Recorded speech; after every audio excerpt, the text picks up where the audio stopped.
الحمد لله رب العالمين والصلاة والسلام على سيد المرسلين أما بعد فأعوذ بالله من الشيطان الرجيم بسم الله الرحمن الرحيم الصلاة والسلام عليك يا رسول الله وعلى آلك وأصحابك يا حبيب الله الصلاة والسلام عليك يا نبي الله وعلى آلك وأصحابك يا نور الله. وزن کم کرنے کا طریقہ، یہ میرے شیخ طریقت امیر اہل سنت حضرت علامہ مولانا محمد الیاس عطار قادری رضوی ضیائی دامت برکاتہم العالیہ کی جانب سے رسالہ ہے. اس میں جو درود پاک کی فضیلت لکھی ہے القول البدی کے حوالے سے، وہ سنیے اور ایمان تازہ کیجیے. رسول نذیر سراج منیر محبوب رب قدیر صلی اللہ تعالی علیہ وآلہ وسلم کا فرمان دل پذیر، ذکر الہی کی کثرت کرنا اور مجھ پر درود پاک پڑھنا فقر یعنی تنگ دستی کو دور کرتا ہے. صلو علی الحبیب صلی اللہ تعالی علی محمد وعلی آلہ وصحبہ وبارک وسلم. میٹھے میٹھے اسلام بھائیوں، مدنی چینل کے ناظرین، کتاب اللہ کی باتیں سلسلے میں حاضری ہے. امثال قرآنی یعنی قرآن میں بیان کردہ مثالوں کے متعلق ہم پچھلے سلسلوں سے سن رہے ہیں. ہم نے دو منافقوں کی مثال سنی. مچھر اور مکھی کے متعلق جو قرآن پاک میں مثالیں ارشاد ہوئیں وہ عرض کی گئیں. آج انشاءاللہ عز و جل حمار دراز گوش گدھے کے متعلق جو مثال قرآن پاک میں دی گئی وہ عرض کی جائے گی. آپ توجہ کے ساتھ سنیں گے، انشاءاللہ مفید معلومات آپ کو حاصل ہوں گی. آئیے کچھ اچھی نیتیں ہم کیے لیتے ہیں اپنے ثواب کے بڑھانے کے لیے. پہلے تو یہ نیت کریں کہ اللہ تعالی کی رضا پانے اور ثواب کمانے کے لیے اچھی نیتیں کرتا ہوں. فرمان مصطفیٰ صلی اللہ تعالی علیہ وآلہ وسلم نیت المؤمن خیر من عملہ، مسلمان کی نیت اس کے عمل سے بہتر ہے. تو جو اسلامی بھائی سلسلے میں موجود ہیں، حاضرین یا مدنی چینل کے ناظرین، سب اچھی نیتیں کریں کہ بلا وجہ کپڑے نہیں سہلائیں گے، بدن نہیں کھجائیں گے، ادھر ادھر نہیں دیکھیں گے، باتیں نہیں کریں گے، ٹیک نہیں لگائیں گے، گھٹنوں میں سر رکھ کر نہیں بیٹھیں گے، دوسروں کو اشارہ نہیں کریں گے، ادھورا بیان سن کر نہیں چل پڑیں گے، بلکہ علم دین کی تعظیم کی خاطر جہاں تک ہو سکا دو زانوں بیٹھ کر علم دین سمجھنے کے لیے نگاہیں جھکائے خوب کان لگا کر سنیں گے. تو جو یہاں بھی بیٹھے ہوئے اور مدنی چینل کے ناظرین بھی ہاتھوں ہاتھ عمل کریں، دو زانوں بیٹھ جائیں، جس طرح نماز میں اتحیات پڑھتے وقت بیٹھتے ہیں.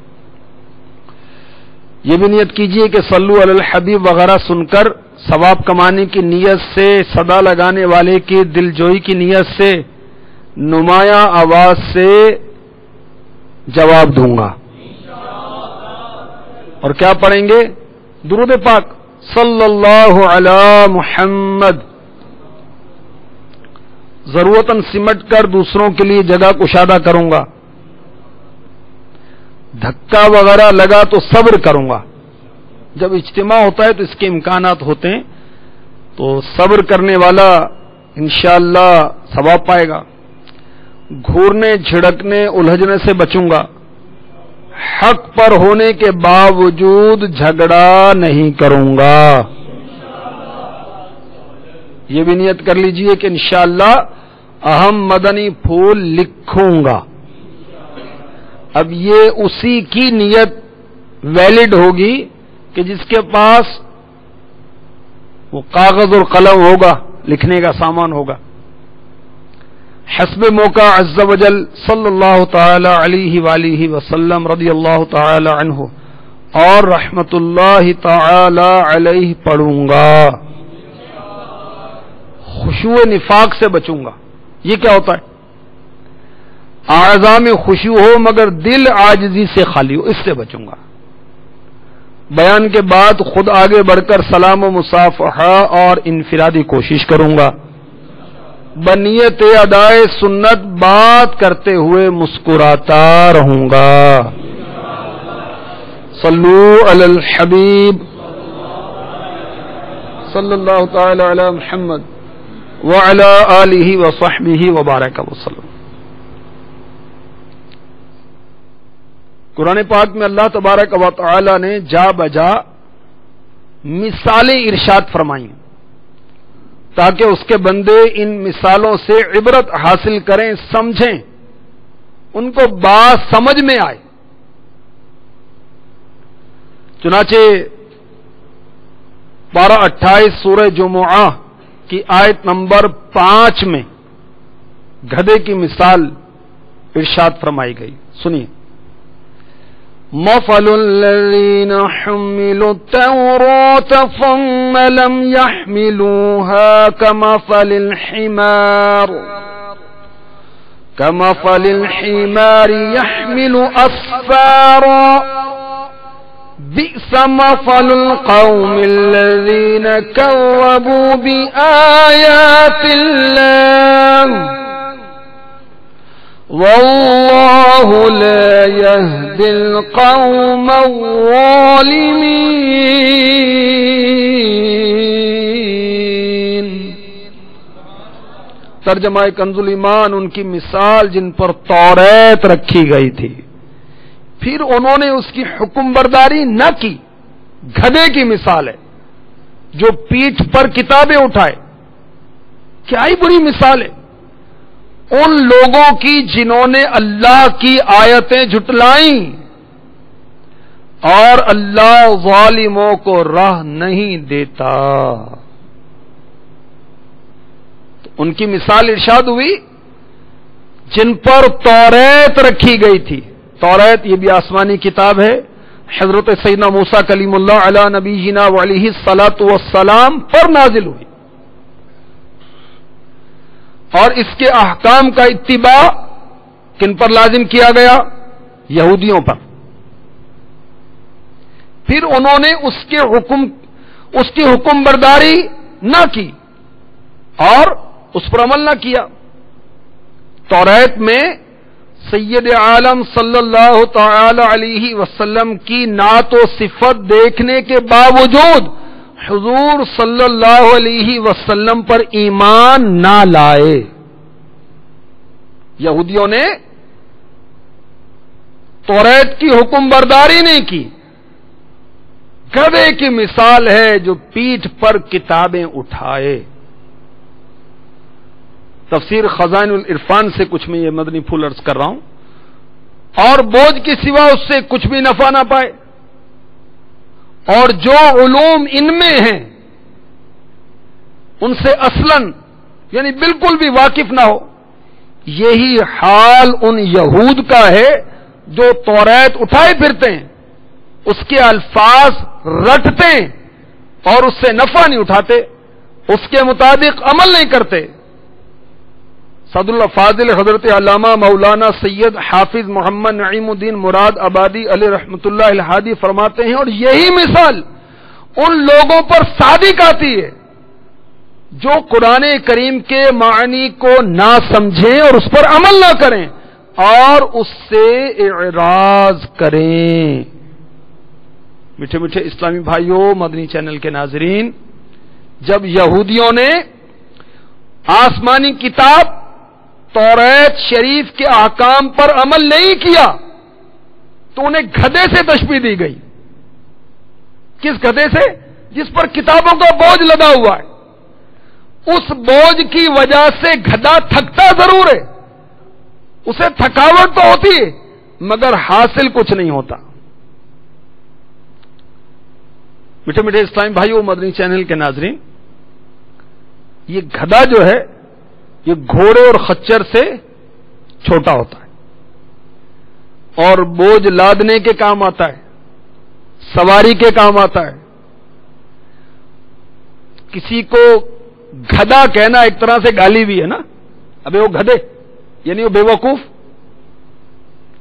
احمق، نالائق۔ تو یہودیوں کے وہ عالم جنہیں توریت دی گئی اور انہیں حکم تھا کہ اس کے مطابق عمل کریں، انہوں نے عمل نہیں کیا تو انہیں گدھے سے تشبیہ دی گئی۔ اب گدھے سے ہی کیوں تشبیہ دی گئی؟ علماء نے ہمیں سمجھایا، کیونکہ یہ جو مثالیں بیان کی گئی ہیں انہیں کما حق علماء ہی سمجھتے ہیں۔ گدھا جو ہے یہ گھوڑے اور خچر کی نسبت زیادہ بوجھ اٹھا لیتا ہے، اور زندہ بوجھ جو ہے گدھے کا جتنا اپنا وزن ہوتا ہے اس سے 30%، اور زندہ بوجھ اور مردہ بوجھ، مردہ وزن جو ہے یہ 20% اپنے وزن کی نسبت بآسانی اٹھا لیتا ہے۔ گدھا جو ہے انہیں کافی بوجھ اٹھاتا ہے۔ گدھے کے اندر جہالت اور حماقت دوسرے جانوروں کی نسبت زیادہ ہوتی ہے، اس لیے گدھے کی مثال دی گئی۔ عرف میں دوسرے جانوروں کی بنسبت گدھے کو زیادہ حقیر سمجھا جاتا ہے، تو گدھے کی مثال دی گئی یہودیوں کی زیادہ تحقیر کے لیے، یہودیوں کی زیادہ اہانت کے لیے دی گئی۔ اور حقیقت تو یہ ہے کہ جنہیں توریت دی گئی اور انہوں نے توریت کے مطابق عمل نہیں کیا، یہ گدھے سے بھی بدتر ہے۔ جی ہاں، یہ بوجھ لدا ہوا ہے، لیکن گدھا یہ نہیں جانتا کہ ان کتابوں میں کیا ہے۔ اسی طرح یہودیوں نے رٹے تو لگائے، توریت کے رٹے لگائے، مگر اس کے مطابق عمل نہیں کیا، بلکہ توریت میں تحریف کر دی، توریت میں چینجنگ کر دی، تبدیلی کر دی۔ اور حقیقت تو یہ ہے کہ یہ بدبخت گدھے سے بھی بدتر ہے، تو گدھے میں عقل نہیں، جانور ہے۔ اور اللہ تبارک و تعالی نے انہیں عقل دی، مگر یہ اپنی عقل کو استعمال نہیں کرتے، تو کفار بد اتوار گدھے سے بھی بدتر ہیں۔ آئیے میں آپ کو قرآن پاک سناتا ہوں۔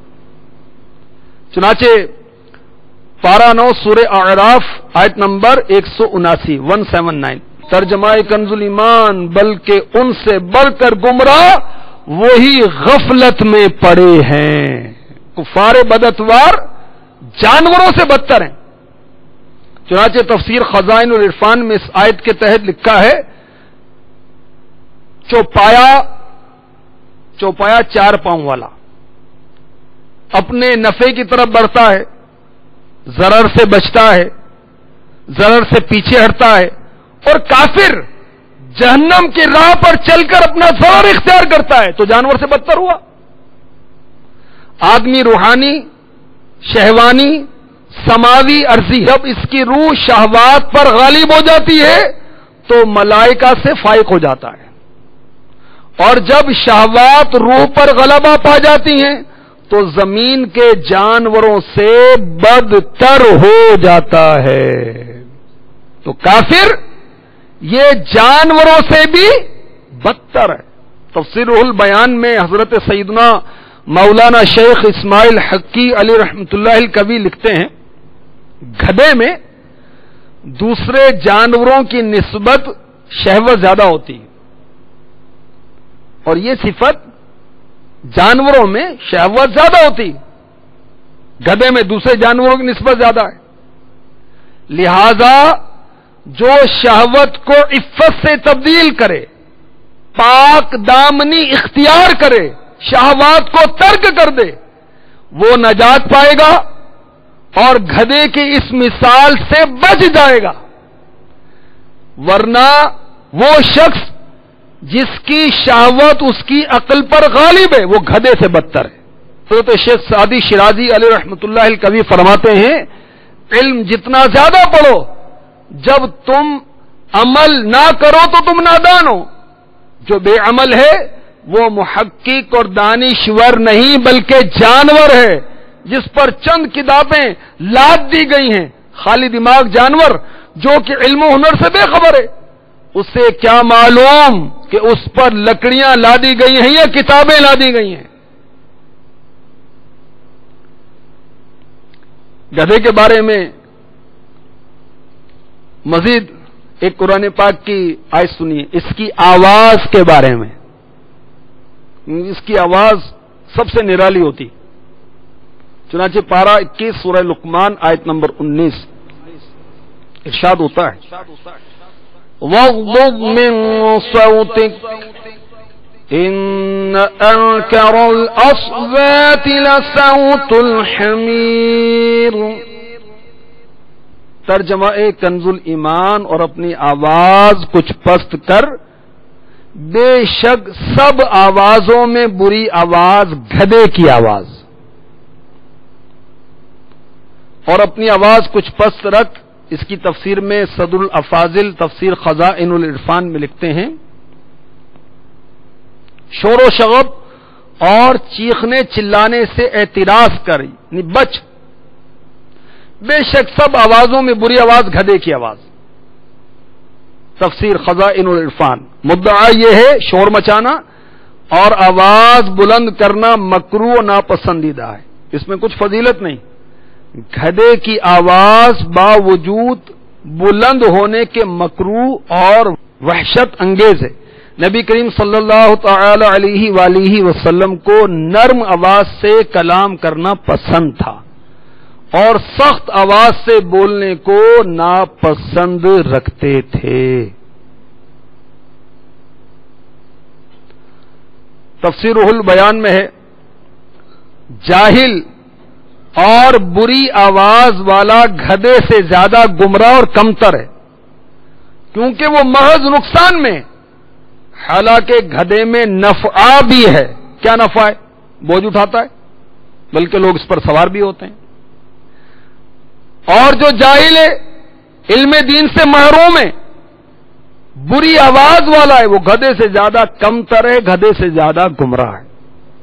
مزید تفسیر روح البیان میں کچھ مدنی پھول اور بھی لکھیں، وہ عرض کیے دیتا ہوں۔ آپ درود پاک پڑھیے، صلو علی الحبیب صلی اللہ تعالی علی محمد وعلی آلہ وصحبہ وبارک وسلم۔ حضرت اسماعیل حقی علیہ رحمۃ اللہ الکوی لکھتے ہیں حضرت ابو لیث رحمۃ اللہ علیہ نے فرمایا چونکہ عرب میں گدھے کی آواز معروف ہے، لوگ جانتے ہیں گدھے کی آواز کو، اور گدھے کی آواز وحشت ناک ہے،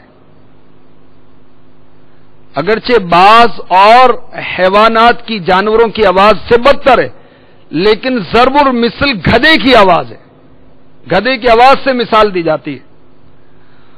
اور لوگوں میں مشہور ہے کہ اس کی پہلی آواز باریک اور آخر میں بھاری ہو جاتی ہے۔ گدھے کی آواز جب وہ یہ ہینکتا ہے، رینکتا ہے، اپنی مخصوص آواز نکالتا ہے، تو شروع میں اس کی آواز ہوتی ہے باریک، اس کو کہتے ہیں زفیر، اور بعد میں آواز بہت بھاری ہو جاتی ہے، اس کو کہتے ہیں شہیق۔ اور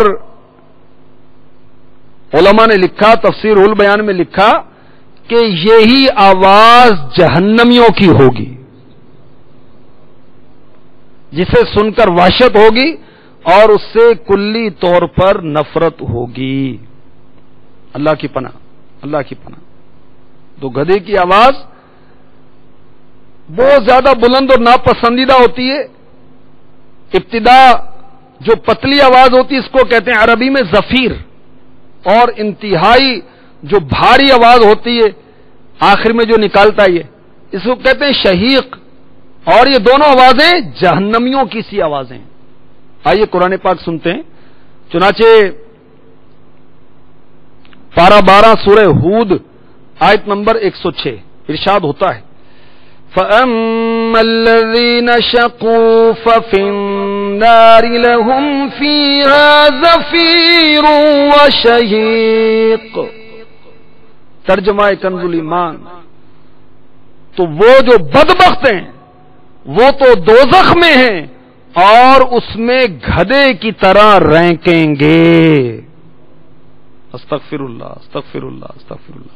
اللہ تبارک و تعالی ہمیں اپنے غضب سے محفوظ فرمائے، ہمیں گناہ گاروں کے ٹھکانے، بدبختوں کے ٹھکانے، کافروں کے ٹھکانے جہنم سے محفوظ فرمائے۔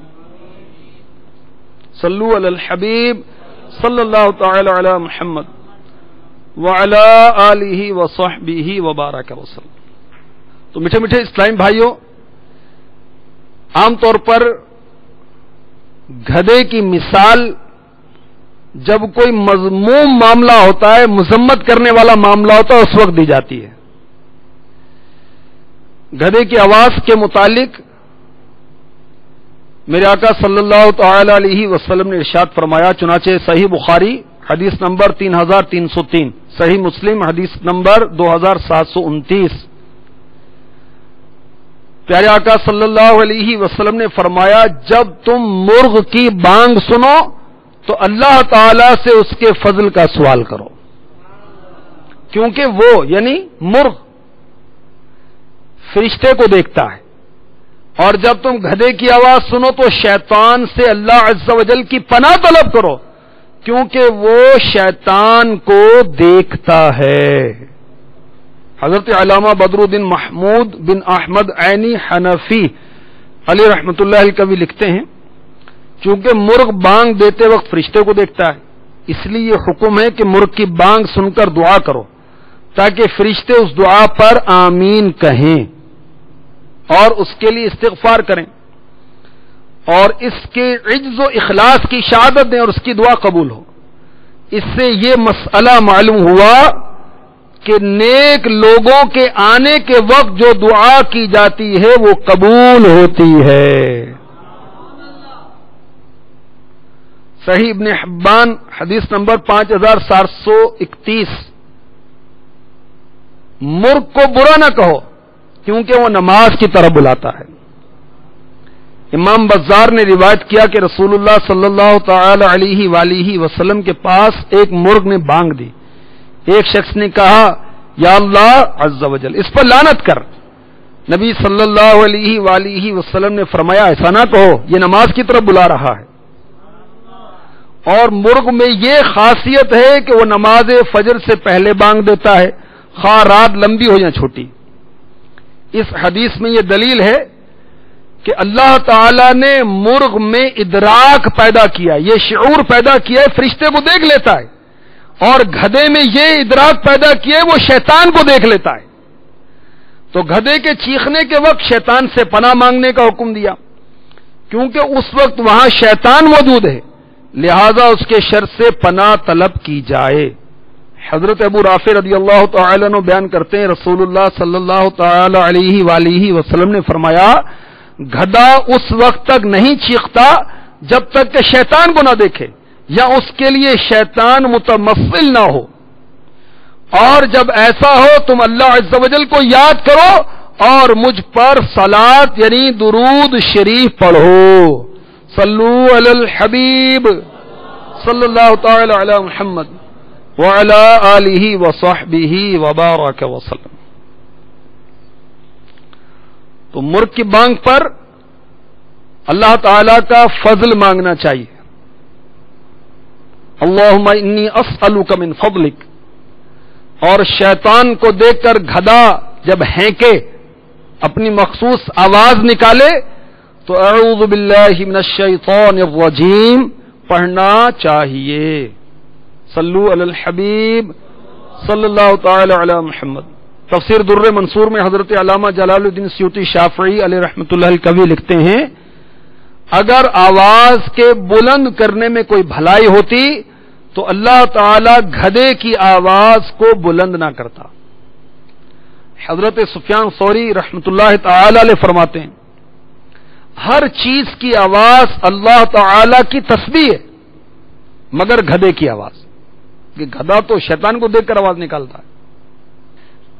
پارہ 29 سورہ مدثر، یہاں بھی گدھے کا ذکر ہے۔ کس طرح سے ہے سنیے، آیت نمبر 50، 51، 52، ترجمہ کنز الایمان۔ گویا وہ بھڑکے ہوئے گدھے ہوں کہ شیر سے بھاگے ہوں، بلکہ ان میں کا ہر شخص چاہتا ہے کہ کھلے صحیفے اس کے ہاتھ میں دے دیے جائیں۔ تفسیر خزائن العرفان۔ مشرکین نادانی اور بیوقوفی میں گدھے کی مثل ہیں۔ دیکھیں، بیوقوفی اور نادانی کو گدھے سے مثال دی گئی۔ جو شرک کرنے والے ہیں وہ اپنی بیوقوفی میں، اپنی نادانی میں گدھے کی مثل ہیں، گدھے کی مثال ہیں۔ جس طرح شیر کو دیکھ کر گدھا بھاگتا ہے، اسی طرح مشرکین نبی کریم صلی اللہ علیہ وسلم کی تلاوت قرآن سن کر بھاگتے ہیں۔ حضرت ابن عباس رضی اللہ تعالی عنہما فرماتے ہیں، جب جنگلی گدھا شیر کو دیکھ لیتا ہے تو بہت تیز بھاگتا ہے۔ گدھے کو اللہ تعالیٰ نے یہ خصوصیت دی ہے کہ وہ شیر کی بو سونگھ لیتا ہے، اس کو یہ حس ملی ہوئی ہے، وہ دور سے سمجھ جاتا ہے کہ شیر آ رہا ہے اور پھر سرپٹ بھاگتا ہے۔ تو حضرت ابن عباس رضی اللہ تعالی عنہما فرماتے ہیں، جب جنگلی گدھا شیر کو دیکھ لیتا ہے تو بہت تیز بھاگتا ہے۔ اسی طرح جب مشرکین سیدنا محمد صلی اللہ تعالی علیہ وآلہ وسلم کو دیکھتے ہیں تو اپنی حماقت کی بنا پر بھاگتے ہیں۔ تو مشرکین کو گدھوں سے تشبیہ دی گئی ان کی جہالت اور حماقت کی وجہ سے۔ پارہ 28 سورہ جمعہ کی آیت نمبر 5، اس کے آخری جز جو ہے، واللہ لا یہدی القوم الظالمین، اور اللہ ظالموں کو راہ نہیں دیتا۔ اس آیت کے تحت تفسیر روح البیان میں بہت پیاری باتیں لکھی ہیں۔ ظالم تصدیق کی جگہ تکذیب کرتا ہے، اقرار کی جگہ انکار کرتا ہے، اپنے نفسوں پر ظلم کرتے ہیں۔ مشرکین کفار اپنے نفسوں پر ظلم کرتے ہیں اور ہدایت کے بجائے گمراہی اختیار کرتے ہیں، اپنے آپ کو عذاب دائمی بھی پیش کرتے ہیں، شقاوت یعنی بدبختی کو سعادت پر ترجیح دیتے ہیں، عداوت کو عنایت پر ترجیح دیتے ہیں، جیسے کہ یہود یا ان جیسے اور لوگوں کا حال ہے۔ تو اس میں ان لوگوں کی برائی ہے کہ ان کے حال کو گدھے کے حال سے تشبیہ دی گئی، یہ بری بات کو بری مثال سے واضح کیا گیا۔ تو بہرحال اللہ تبارک و تعالی نے اپنے پاک کلام میں جو کچھ نازل فرمایا، اللہ تبارک و تعالی ہمیں سمجھنے کی اور عمل کرنے کی توفیق عطا فرمائے۔ نماز کے احکام میں میرے شیخ طریقت امیر اہل سنت ایک روایت لکھی ہے بہار شریعت کے حوالے سے کہ حضرت سیدنا امام نووی علی رحمۃ اللہ الکوی حدیث لینے کے لیے ایک بہت مشہور شخص کے پاس دمشق پہنچے، شام کا شہر ہے۔ وہ پردہ ڈال کر پڑھاتے تھے، مدتوں تک ان کے پاس بہت کچھ پڑھا مگر ان کا منہ نہ دیکھا۔ جب زمانہ دراز گزر گیا، ان محدث صاحب نے دیکھا کہ ان کو یعنی امام نووی علی رحمۃ اللہ الکوی شارح مسلم شریف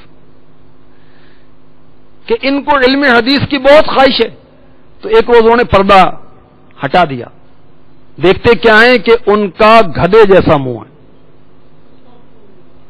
محدث صاحب کا گدھے جیسا منہ۔ انہوں نے فرمایا، صاحبزادے دوران جماعت امام پر سبقت کرنے سے ڈرو کہ یہ حدیث جب مجھ کو پہنچی تو میں نے اس سے مستبعد یعنی بعض راویوں کی عدم صحت کے باعث دور از قیاس جانا کہ یہ نہیں ہو سکتا، اور میں نے امام پر قصدن یعنی جان بوجھ کر سبقت کی، تو میرا منہ ایسا ہو گیا جیسا تم دیکھ رہے ہو۔ تو مسلم شریف میں ہے، اللہ کے محبوب صلی اللہ علیہ وسلم نے فرمایا، کیا جو شخص امام سے پہلے سر اٹھاتا ہے اس سے ڈرتا نہیں کہ اللہ تعالیٰ اس کا سر گدھے کا سر کر دے؟ جلد 1 صفحہ 181۔ گدھے کے بارے میں چونکہ قرآن عربی میں نازل ہوا نا، عرب جا بجا مثالیں دیا کرتے تھے، اس لیے قرآن میں بھی مثالیں دے دے کر بتایا گیا، سمجھایا گیا، تاکہ سننے والے عبرت حاصل کریں۔ یہ چند میں آپ کو ضرب الامثال جو حیات الحیوان میں بیان کی گئی وہ عرض کرتا ہوں۔ اس سے پہلے ایک بڑی دلچسپ بات آپ کو تفسیر روح البیان کے حوالے سے عرض کرتا ہوں۔ جب حضرت سیدنا نوح علی نبی جناب علیہ الصلاۃ والسلام کی کشتی میں لوگ سوار ہوئے تو جانور بھی بیٹھے، تو شیطان بھی اس کشتی میں بیٹھا۔ کس طرح بیٹھا؟ شیطان نے گدھے کی دم پکڑ لی اور کشتی میں گھسایا۔ حضرت اسماعیل حقی علیہ رحمۃ اللہ الکوی لکھتے ہیں کہ شیطان اکثر اوقات گدھے کا ساتھ نہیں چھوڑتا۔ آئیے چند ضرب الامثال جو حیات الحیوان میں گدھے کے متعلق بیان ہوئی وہ بھی سن لیتے ہیں۔ اہل عرب یعنی عرب والے یہ گدھے کی مثالیں دیا کرتے تھے۔ مثلا عشر تعشیر الحماری، گدھے کی طرح 10 آوازیں نکالو۔ جوہری کہتے ہیں تعشیر سے مراد گدھے کی ایک سانس میں 10 آوازیں ہیں۔ عرب میں یہ کہاوت بھی مشہور تھی، ترکتہ جوف حمار، میں نے اس کو گدھے کا پیٹ بنا کر چھوڑا، یعنی اس میں کوئی بھلائی نہیں ہے۔ اہل عرب میں یہ مثال بھی مشہور تھی، اصبروا من حمار، وہ گدھے سے بھی زیادہ صابر ہے۔ اہل عرب یہ مثال بھی دیا کرتے تھے، شر المال ما لا یزکا ولا یزکا، اس بات سے گدھے کی طرف اشارہ مقصود ہوتا کہ نہ اس کو ذبح کیا جاتا ہے نہ اس کی زکات دی جاتی ہے۔ اہل عرب یہ مثال بھی دیا کرتے تھے، اول من الحمار المقید، وہ مقید گدھے سے بھی زیادہ ذلیل ہے۔ تو چونکہ قرآن پاک عربی میں نازل ہوا اور عرب گدھوں کی مثالیں دیا کرتے تھے، تو دیکھیں اللہ تبارک و تعالی نے وہ گدھے کی مثال دے کر سمجھایا۔ اللہ تبارک و تعالی ہمیں ان مثالوں کو اور قرآن پاک میں جو کچھ بیان ہوا سمجھنے کی، عمل کرنے کی توفیق عطا فرمائے۔ آئیے جو کچھ ہم نے سنا اس کو سمجھنے کے لیے، اس کو یاد رکھنے کے لیے کچھ ہم سوالن جواباً دوبارہ پوچھتے ہیں۔ توریت کس نبی پر نازل ہوئی؟ بہت آسان سوال ہے، مدنی چینل کے ناظرین بھی غور کر لیں۔ جی بتائیے۔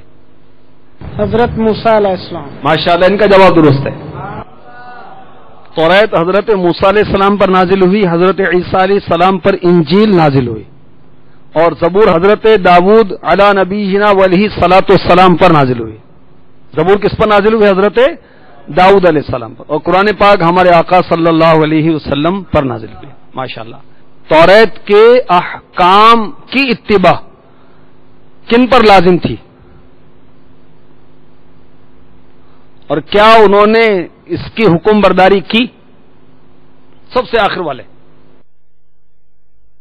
حضرت موسیٰ علیہ السلام کی امت پر۔ اس امت کو کیا کہتے ہیں بھائی؟ یہود۔ ہاں جی، ان کا جواب درست ہے۔ یہود پر توریت کے احکام کا اتباع لازم کیا گیا تھا۔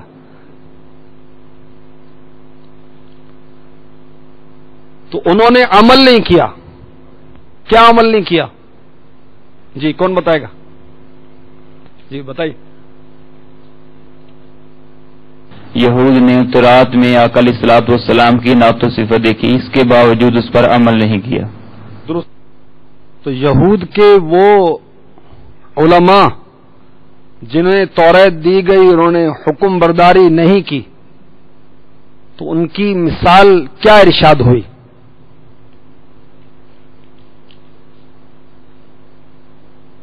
کافی اسلام میں نے ہاتھ اٹھایا، کوئی بتا دے بھائی۔ جنہوں نے توریت کے احکامات پر عمل نہیں کیا تو اللہ تعالیٰ نے اس کا قرآن پاک میں ذکر گدھے کی مثال کے دے کر ذکر کیا کہ توریت اٹھائے پھرتے مگر اس پر عمل نہیں کرتے۔ تو اللہ تبارک و تعالی ہمیں قرآن پاک کو سمجھنے کی اور اس پر عمل کرنے کی توفیق عطا فرمائے. ماشاءاللہ ان کو تحفہ پیش کیجیے. وہ بدبخت جو گدھے میں دوسرے جانوروں کی نسبت شہوت زیادہ ہوتی ہے، تو یہاں حضرت مولانا شیخ اسماعیل حقی علیہ رحمۃ اللہ القوی نے ایک مدنی پھول عنایت فرمایا ہے، جو میں نے دوران بیان عرض کیا تھا. وہ کون سنائے گا؟ بہت ہی پیارا مدنی پھول ہے. جی بتائیے. بسم اللہ الرحمن الرحیم. گدے میں شہوت زیادہ ہوتی ہے، اور جو شخص اپنی عصمت کے ذریعے سے اپنی شہوت پر قابو پا لیتا ہے تو وہ اس مثال سے بچ جائے گا، اور جو اپنی شہوت پر غلبہ نہ پا سکے وہ گدے سے بھی ابتر ہے. ہاں جی، انہوں کا جواب درست ہے. شہوت سے مراد بری خواہش، بری خواہش درست. گدھے کی آواز جو ہے بہت بلند اور ناپسندیدہ ہوتی ہے. اس کی آواز کی ابتدا کو کیا کہتے ہیں؟ اس کی آواز کی انتہا کو کیا کہتے ہیں؟ جی ماشاءاللہ، کوئی بتا دیں، آپ بتا دیں. جب گدھا رینگتا ہے تو جو پہلی آواز ہوتی ہے وہ باریک ہوتی ہے اور بعد میں آواز موٹی ہو جاتی ہے، اور باریک آواز کو زفیر اور موٹی آواز کو شہیق کہتے ہیں. یہ دونوں آوازیں کس سے نسبت رکھتی ہیں؟ یہ دونوں آوازیں ایسی آوازیں جہنمیوں کی ہوں گی. درست کہا آپ نے. مرغ کس وقت بانگ دیتا ہے؟ ماشاءاللہ بتائیں بھی، ان سے پوچھ لیں. مرغ فرشتے کو دیکھ کر بانگ دیتا ہے. ٹھیک. اس وقت کیا کرنا چاہیے؟ جب مرغ بانگ دے رہا ہو اس وقت کیا کرنا چاہیے؟ اس وقت دعا مانگنی چاہیے. کیا دعا مانگنی چاہیے؟ اللہم انی اسألک من فضلک. جب مرغ بانگ دے تو یہ دعا پڑھنی چاہیے، کیونکہ فرشتوں کو دیکھ کر بانگ دیتا ہے تو اس وقت دعا قبول ہوگی. صلو علی الحبیب صلی اللہ تعالی علی محمد.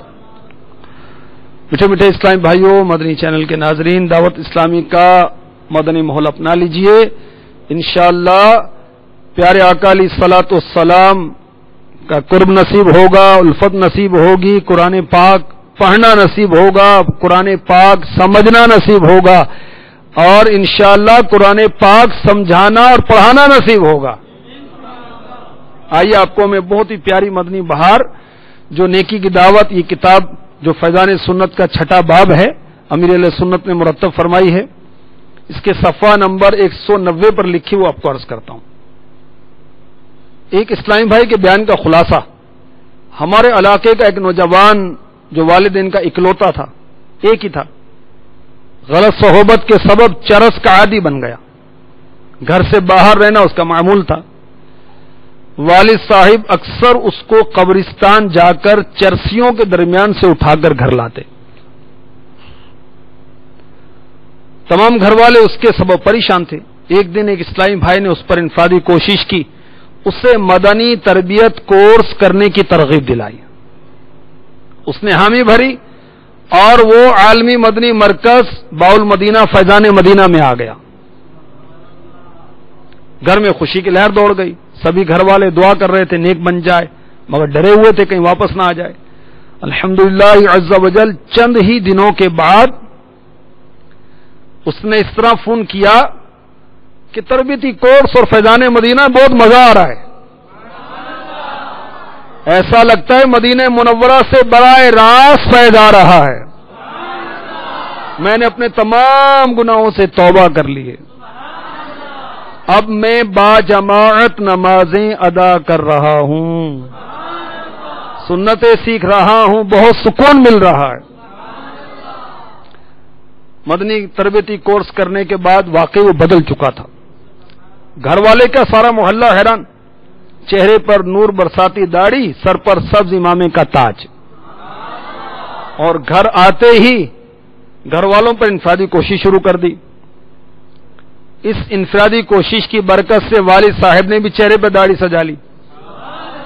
سر پر امام شریف کا تاج سجا لیا، پابندی سے ہفتہ وار سنتوں بھرے اجتماع میں شرکت فرمانے لگے۔ والدہ محترمہ درس نظامی کرنے لگیں اور ان کی بہن شریعت کورس کرنے کے لیے کمر بستہ ہو گئیں۔